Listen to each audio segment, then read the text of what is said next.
2025-yil 5-dekabr sanasi ayni vaqtda Toshkent shahar Anhor lokomotiv parkida O'zbekiston asalarichilar uyushmasi tomonidan asal yarmarkasi tashkil etilgan.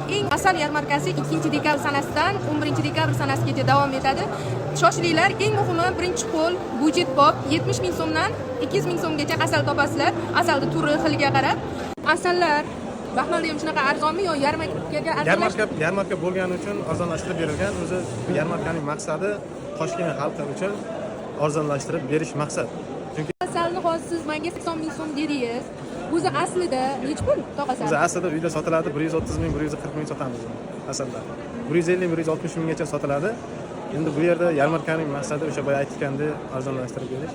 Asal narxi necha pul? Mayska asal haqida ma'lumot bering. Mana bu. Mana mayska asalimiz.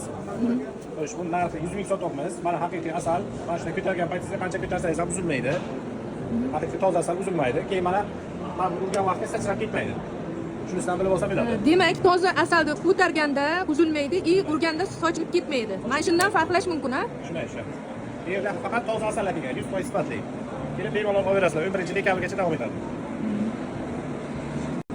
Toshkent shahri aholisi diqqatiga, eng toza asallar ishingiz tegida, eng narx ham budjetbop kelishlaringiz mumkin.